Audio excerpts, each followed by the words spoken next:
relax, relax, relax, relax, relax.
Just trying to rip off.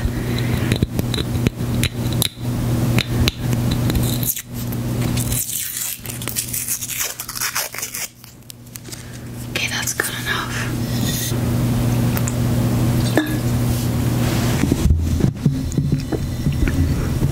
I'm drinking peach soda.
problems will come along, but you will learn to deal with them easier as you grow up, or, like me, you'll just stop giving a shit. So yes, it gets worse, but you know what gets better? Your tolerance for bullshit. When I was a kid, I remember bad haircuts feeling like the end of the world. I would go into the salon with a picture of NSYNC and ask for the Justin Timberlake. The stylist would look me up and down and then ask me what I thought about the Joey Fatone. As an adult, when I get a bad haircut, it doesn't even faze me. You know why? Because I'm just happy to have hair in the first place. Every man in my family was bald by age 30, and I only have 3 more years to go. I have to enjoy this mane while I got it.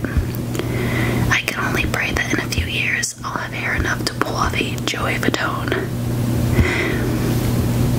Shit, at that point, I would take a Chris Kirkpatrick and not bitch about it. I also remember how big of a deal it was when someone at school bullied me or called me names. I was called fat, ugly, gay, mama's boy, albino, man tits, and once in a while, rape baby.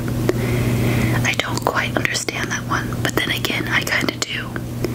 Little did I know that nowadays the first thing that pops up when you Google my name is Shane Dawson is dead. I mean, that's way past an insult. It means thousands of people have typed into their Google browser asking if I'm alive. My young self probably couldn't have handled that, but at my age now, I really don't care. What's the point of getting mad about things when we are all just getting closer to death each day? Or if you're like me, maybe you're already dead and you just don't know it yet. In this book, you'll get to know even more about me than you did in my last book, I Hate My Selfie. Mainly because I've learned so much more about myself since writing it.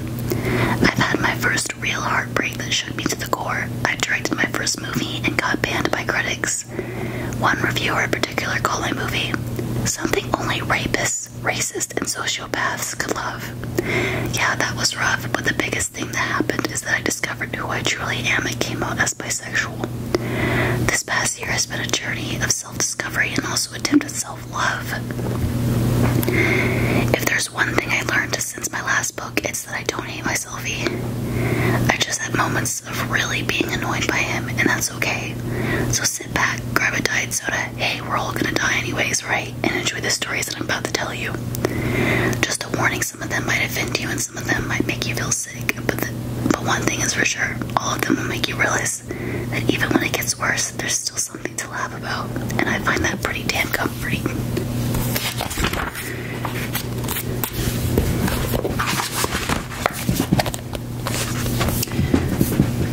I've always felt different from the other boys in my family.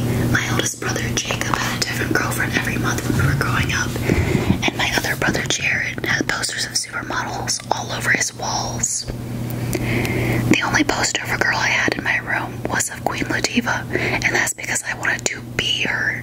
She was so powerful, so tough, like a bull. I wasn't the manliest boy, and I definitely stood out in family portraits. My brothers would wear baseball hats and have scraped knees from wrestling in the backyard, and I would have on a tie-dyed shirt with a fanny pack and early onset arthritis from painting my mother's hair every day. I was very skilled when it came to a French braid. They used to call me Red Lobster because the fishtails I was serving were on point. I remember my brother Jared setting me down when I was 5 years old and asking me a question that would be repeated throughout my childhood and into adulthood. Jared, Shane, can I ask you something? Me, is this about the pee in your closet? Because I don't know who did that. I peed in my family members' closets in the middle of the night till I was 13. It's actually kind of disturbing, and I should probably look into that. I'm sure I'm a sociopath. Jared, no. Are you gay? Gay? I didn't even know what that meant. The only time I had heard that word was on TV when someone was using it as an insult. I didn't know what it meant, but I knew I didn't want to be it. Me, no. I ran to my room and locked the door. I curled up into my pillow and tried to forget about what had just happened. Luckily, before long, I had the two words. I heard the two words that could make me forget about anything unpleasant. Mom, pizza's here. That's hilarious. When I was in kindergarten, I had my first crush, or should I say first crushes. I walked into school with my hair slicked back in a Ninja Turtles lunch pail that was metal and super heavy. My mom wanted me to have a heavy lunch pail so I could protect myself with it. Even she knew I was a bully's wet dream with my big, dorky glasses and my 40-year-old banker teller man hair.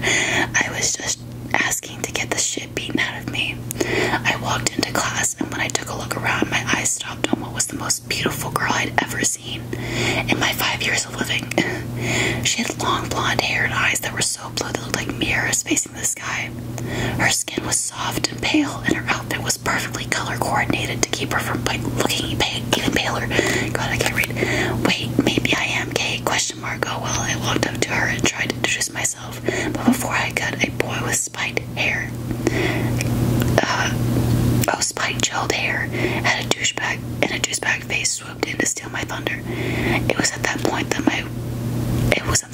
that my world got more confusing. The boy looked up at me and said, "Go away, fat ass." And instead of crying, I just stared at him, completely awestruck. All the feelings I had for the girl I started having for the boy. Now that I think about it, there's probably some darker issue going on there, considering he verbally abused me. But that's beside the point. I sat down at an open desk and started to panic. I had 2 crushes, one on a boy and one on a girl, and I could tell no one. Instead of talking about my feelings to my family or my friends, I just bottled them up inside and pretended like they didn't exist. This became a common theme. One night when I was around 11 years old, my brother Jared and his friends decided to throw a party while my mom was at work. I was a goody-goody and was seconds away from calling my mom and ratting him out until they decided to order Chinese food, and I had sold my fat soul for some orange chicken.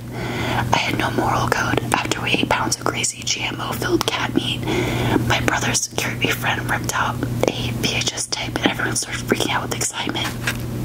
Creepy friend, guess what we're gonna watch? Me, flubber. Silence, wrong answer. I should have been aborted. Creepy friend, no, a porno. I stole it from my dad's closet. I was so jealous. The only things I ever saw from my dad's closets were shirts, since we were both XXL.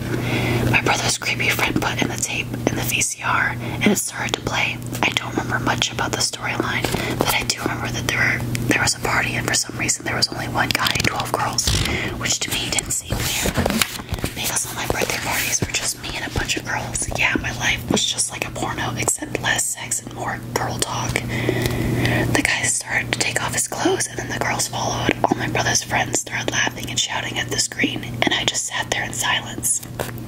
I was trying to understand what I was supposed to be looking at. I wanted to look at the girls, but I also wanted to look at the guy. I was turned on by everything, and I was terrified by that. It was like I was at a Taco Bell drive-thru, and everything on the menu looked delicious. I just wanted one of everything with extra sauce. Same. A couple of years later, when I was 13, I had a conversation with my family that I'll never forget. I was getting ready to go into high school, and up until then I had never shown my I had never shown any interest in sex.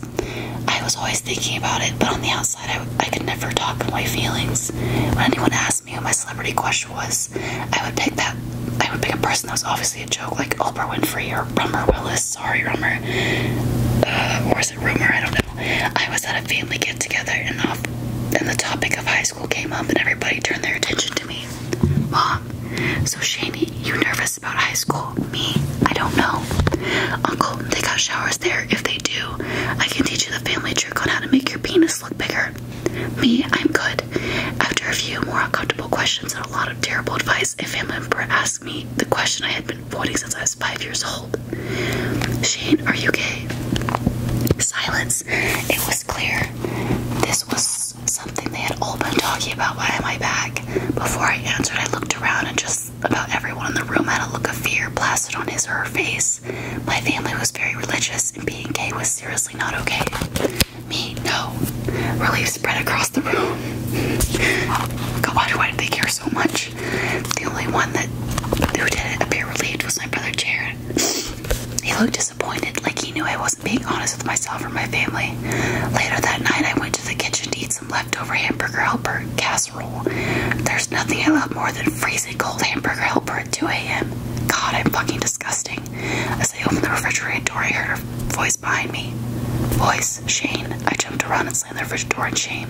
Me. What? I wasn't eating. I never eat. I just have fat jeans. Isn't it weird that you never see a fat kid eat? We always do it in private, as if we were fooling anyone. How sad. As my eyes started adjusting to the darkness of the kitchen, I saw it was Jared. Hey man, can we talk about something? Me, seriously, I have no idea who's being in your closet. But if you want, I'll help you look for them. It's most likely the same asshole who keeps eating the hamburger helper in the middle of the night. That sick fuck. No, it's about what happened earlier today. I love how his brother just doesn't give a shit about the closet, but it's okay. Me, when Aunt Carol asked if I was a C cup. No, when someone asked if you were gay. Oh, that. You know, if you are, you can tell me, right? Oh, I know, it's just confusing. Jared, I love you, man, no matter what you like. Me, I love you too. I paused and started to tear up. Me, I just don't want to go to hell. I couldn't hold it any longer. I started crying in the middle of the dark, cold kitchen. He grabbed me and held me while I let it all out. After a few minutes of my crying on his shoulder, he lifted my head up and looked at me with love in his eyes. Jared, God loves you so much. Anyone that tells you different is an asshole. I went back into his shoulder and I felt so safe.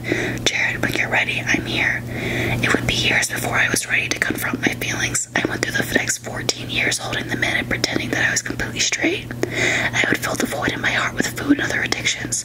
Throughout my relationships with girls, I would put walls up because I felt like I wasn't being myself. I had repressed my feelings for guys so far down that they started eating away at me. But as I grew up, the world grew up. Fewer people were saying that gays were doomed to go to hell, and it was becoming more acceptable to be sexually open. After my relationship with Lisa, my girlfriend of 3 years, ended, I felt like I was ready to be honest with myself and confront the feelings that had been buried so deep. Our relationship hadn't ended because of my sexual confusion, but it hadn't helped either. I still believe she and I were meant to be in each other's lives as each other's rocks, but not in a romantic way. She's family to me, and she's one of the few people in my life I trust completely. A few months after we broke up, I asked her if we could all talk about an issue I had been having, and she invited me over with open arms. I started to explain to her that I was feeling confused and I wasn't sure how to define my sexuality. I broke down in tears and she held me and told me that she would support me no matter what. After that conversation, I started opening up about the topic with my therapist and a few other friends, but it wasn't until a late night conversation I had with my brother that my life really changed. It was 2 a.m. and Jared and I were sitting in my apartment talking about life. We hadn't hung out in a few months and we're just catching up on the latest. Me, so what's going on? Jared, nothing. Me, cool. We always get super deep. After a few more minutes of small talk, it got a little personal. Jared, so what's going on with you, man? Me, what do you mean? Jared, you can talk to me about anything, you know that, right? Me, yeah, of course. Jared, so what's going on? I knew where the conversation was going and I was finally ready to be honest with him. We hadn't talked about my sexual confusion in 14 years. Since that cold, dark night in my family's kitchen, I could feel my heart racing. I'm really confused. Jared, I don't think you are. Me, what do you mean? Jared, you like guys, right? Yeah, but I also like girls. Jared, so you like both. Who cares? Me, well, I just wish I didn't. I wish I could just be straight or gay. It's so confusing to be in the middle. Jared, dude, you can't think of it that way. You're lucky. You can love anyone. Your options are doubled. Me, yeah, I guess. Jared, you ever been with a guy? Me, no. Jared, go do it. Why the fuck not? You just need to be yourself and not give a fuck what other people think. He made it sound so easy, and maybe it was. Jared, think about it this way. When you wake up tomorrow morning, how do you want to live your life? Hiding and ignoring your feelings like you have been forever, or being yourself? He was right. I smiled at him and he smiled back. It was the first time in a long time I didn't feel confused. I'm bisexual. All the years of thinking that it was a curse or that it was a phase I would grow out of or bullshit. There's nothing wrong with being open to love in any form. I felt a weight slide off my shoulders and I started crying. But this time they weren't tears of pain or fear. They weren't tears of confusion or self-hatred. They were tears of happiness and the overwhelming feeling of being set free. From that day forward, I wanted to live my truth, so I not only told my family and friends, but I made a video about my journey to discovering my sexuality and shared it with the world. This is me, and there was no more hiding, and there was no turning back. Thank God. Okay.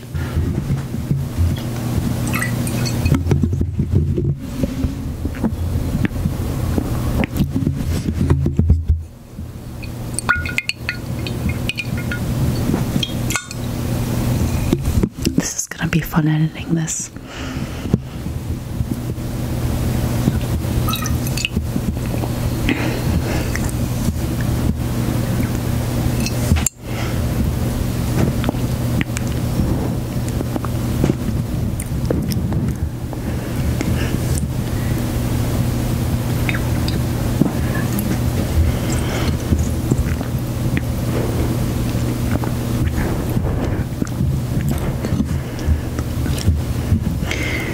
I make a video of me eating like a mukbang. Would you guys like that? Like a mukbang, but like lots of mouth sounds and like eating different types of food, so it all makes a different sound. I like watching those videos. Like the videos that ASMR that she makes. She makes really nice eating videos. I love those mouth sounds. They're good.